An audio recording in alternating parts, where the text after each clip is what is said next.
കുറച്ച് ഞാവൽപ്പഴം കിട്ടിയിട്ടുണ്ടേ. നമ്മുടെ അയൽവക്കത്തൊക്കെ ഉണ്ട് കേട്ടോ, എല്ലായിടത്തും ഇഷ്ടം പോലെ ഉണ്ട്. അപ്പം അവർ പറിച്ചപ്പോൾ എനിക്ക് ഇച്ചിരി തന്നതാ. അപ്പം ഞാനത് കുറേ തിന്നു. നല്ലതാ. നമ്മൾ ചെറുപ്പത്തിൽ ഇങ്ങനെ നാക്കിങ്ങനെ ചുമപ്പിക്കും അല്ലേ. ഇനി ഞാൻ ഉണ്ടാക്കുന്നത് ഇതുകൊണ്ടൊരു ചമ്മന്തിയാണ്. ഉണ്ടാക്കി നോക്കാം എങ്ങനെയാണെന്ന്. ഇത്രയൊന്നും വേണ്ട, കുറച്ച് എടുക്കുന്നുള്ളേ, ബാക്കി നമുക്ക് കഴിക്കാം.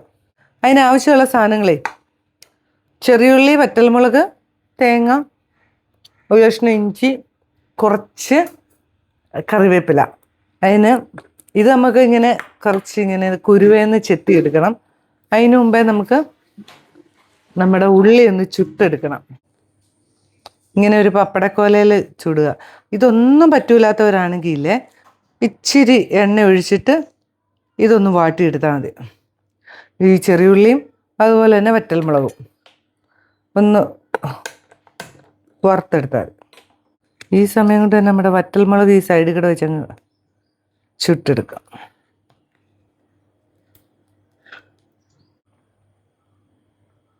ഉള്ളിയൊക്കെ ഇങ്ങനെ ചുട്ട് പുറത്തുള്ള കരിഞ്ഞതില്ലേ ഞാൻ കളഞ്ഞേക്കണേ. ഒരു കഷ്ണം ഇഞ്ചി.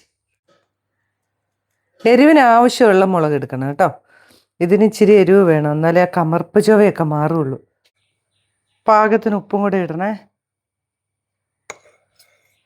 ഇനി നമുക്ക് ഞാവൽപ്പഴത്തിൻ്റെ ആ കുരു ഒന്ന് മാറ്റണം.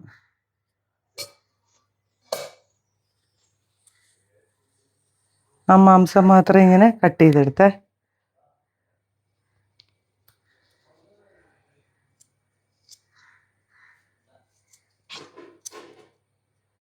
ഇതെല്ലാം കൂടെ ഇനി നമുക്കൊന്ന് അരച്ചുകൊണ്ട് വരാവേ. നല്ല അടിപൊളി ഒരു ഞാവൽപ്പഴ ചമ്മന്തി. ഭയങ്കര ടേസ്റ്റും കേട്ടോ. ഞാൻ വിചാരിച്ചില്ല ഇത്രയും ടേസ്റ്റ് ഉണ്ടാവുന്നത്. നല്ല സൂപ്പറാണ്. അരച്ചു നോക്കിയിട്ട് ഞാവൽപ്പഴത്തിൻ്റെ ഒരു കമർപ്പ് ചുവയില്ലേ, ഒന്നുമില്ല. സൂപ്പർ. ഉണ്ടാക്കി നോക്കണേ. നിങ്ങളുടെ വീട്ടിൽ ഞാവൽപ്പഴം ഉണ്ടെങ്കിൽ എന്തായാലും ഉണ്ടാക്കി നോക്കണം കേട്ടോ.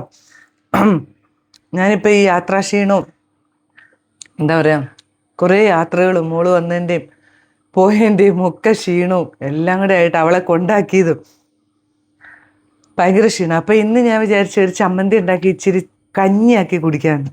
അങ്ങനെ ഉണ്ടാക്കിയതാണ്. സംഭവം സൂപ്പർ, ഒന്നും പറയാനില്ല. നിങ്ങൾ ഉണ്ടാക്കി നോക്കിയിട്ട് അഭിപ്രായം പറയണേ.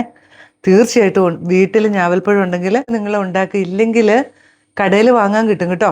എല്ലാ കടയിലും കിട്ടും. ഒന്നുണ്ടാക്കി നോക്കൂ, സൂപ്പർ ടേസ്റ്റാണ്. അപ്പം അഭിപ്രായങ്ങളൊക്കെ പറയണം. പുതിയൊരു വീഡിയോ ആയിട്ട് ഞാൻ വരുന്നതായിരിക്കും. ബായ്.